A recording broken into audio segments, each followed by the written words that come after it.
드라마 대행사에서는 이런 장면이 나옵니다.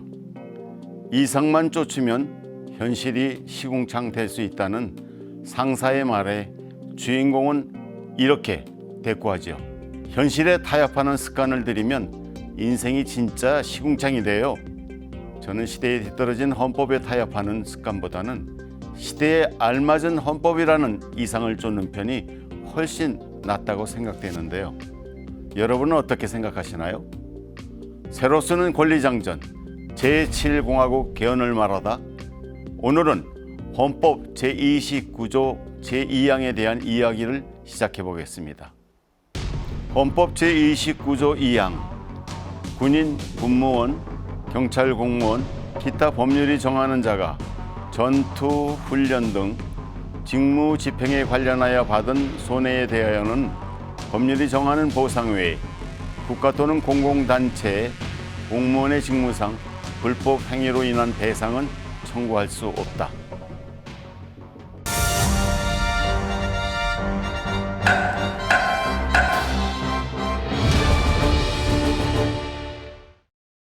이 조항은 과거 60년대에서 70년대 초에 걸쳐 논란이 많았던 이른바 이중배상 문제를 헌법적으로 해결한 구헌법 규정을 답습한 것입니다. 헌법 29조 2항은 속칭 유신헌법으로 불린 1972년 헌법의 잔재입니다.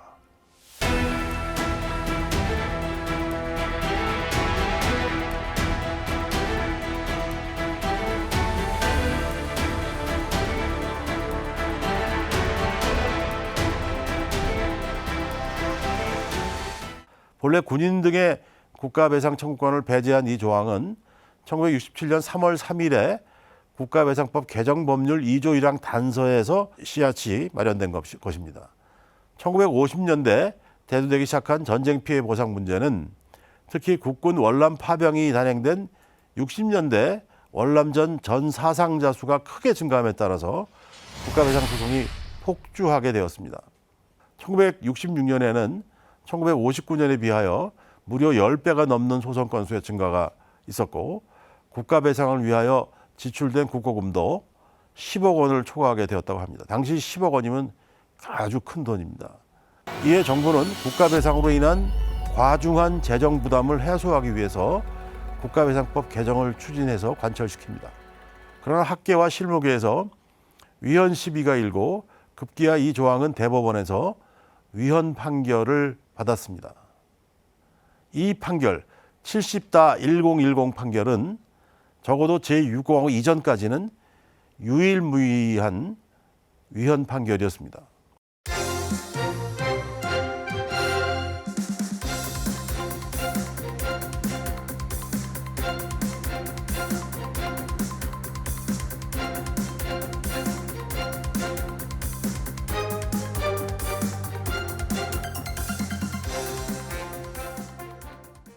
그러나 박정희 정권은 이 판결에 굴하지 아니하고 위헌으로 판정된 법률 조항과 동일한 내용의 조항을 헌법에 명문화해서 위헌 시비를 원천 봉쇄하려고 시도했습니다. 즉 1972년의 유신헌법은 제26조 제2항을 신설해서 대법원의 위헌 판결을 계기로 해서 싹트던 법치주의의 맹아를 뿌리채 뽑아내 버렸습니다.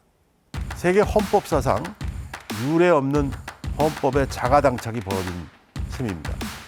당시 위헌 의결을 냈던 9명의 대법원 판사 전원이 제2명에서 탈락됐습니다. 이후 총 36%에 달하는 151명의 판사들이 사법권 독립을 외치며 사표를 제출했던 사법사상 초유의 사법 파동이 일어났습니다. 아래위가 뒤바뀐 전도된 한국 법치주의의 위상을 적나라하게 보여준 역사적 장면입니다. 일국의 최고 법원에서 위헌으로 판정된 법률 조항이 얼마 지나지 않아서 헌법 개정을 통해 헌법의 자리를 차고 앉음으로써 찬탈함으로써 법치주의의 가장 핵심인 법률의 헌법 적합성 원칙이 치명적으로 유린되고 말았습니다. 그 파장으로 60 헌법에 의한 헌법재판소가 출범되기까지는 헌법재판은 완전히 막을 내렸으며 헌법재판 부재 시대가 되었다. 돌이켜 이 사건이 당시에 용기 있었던 다수 의견의 대법원 판사들에게는 개인 희생이었지만 헌법 감각을 크게 깨우치게 하고 오늘의 헌법재판 활성화에 밑거름이 되었음에 의심할 나위 없는 역사적인 것이고 획기적인 것이다. 국가배상법에 대한 감회 이시윤 전 감사원장.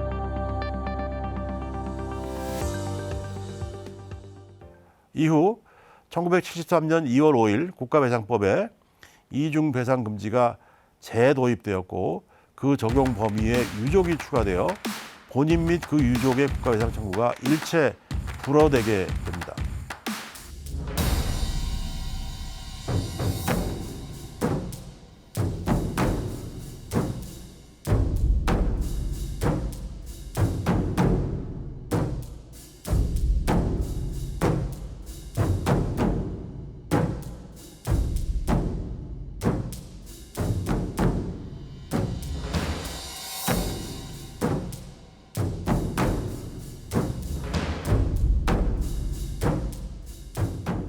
이 사실은 알만한 사람들은 다 알면서도 그동안 거의 거론되지 않았죠. 1971년의 위헌 판결 이후 학계에서 위헌론이 대두되고 위헌법률 심판 등이 제기되었지만 헌법재판소는 이 헌법 조항은 심사 대상이 아니라는 이유로 8차례 각하 결정을 내렸습니다. 그러다가 2017년 당시 문재인 정부가 개헌을 추진하는 과정에서 언론 일각에서 헌법 개정을 다루면서 유신 당시의 위헌 독소 조항이 헌법이 지금까지 남아있다는 사실이 새삼 부각되었습니다. 만시지탄이었지만 다행이었죠. 그러나 당시 문재인 대통령이 추진한 개헌안이 무산됨에 따라서 그 개정안도 관철될 수 없었습니다. 최근에 이와 관련해서 법무부가 국가배상법 개정안을 입법 예고하면서 이 문제가 다시 수면 위로 부상했습니다.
법무부의 보도 자료에 따르면 그 개정 배경에 1972년 12월 27일 7차 개헌으로 헌법에 명문화한 것은 위헌인 규정을 헌법에 도입한 것으로 위헌적 헌법이라고 밝힌 부분이 눈길을 끕니다. 현재 이 조항은 헌법 개정을 통해 삭제되어야 한다는데 거의 이론의 여지가 없는 것으로 보입니다. 따라서 당연히 이제라도 삭제를 해야 한다고 봅니다.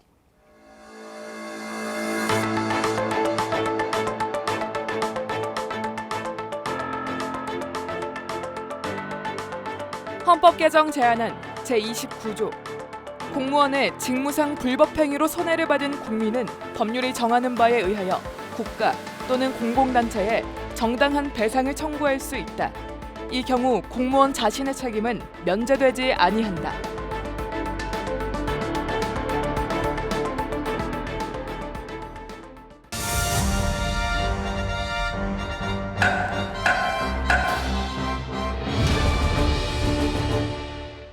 끝으로 기본권 제한의 조건을 더욱 강화해서 기본권을 더 튼튼하게 보장할 필요가 있다고 말씀드리면서 다음과 같은 헌법 개정안을 제시합니다.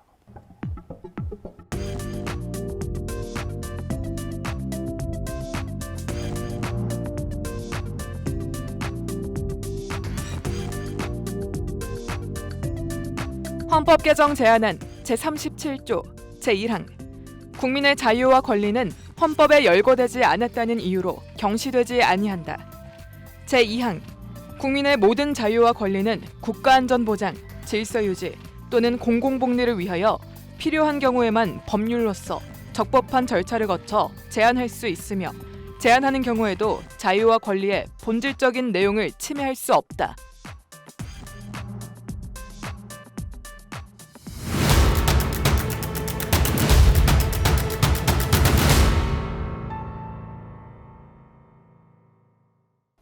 국가배상 예외적 배제 조항 폐지에 대한 홍준영 명예교수의 말씀 잘 들었습니다.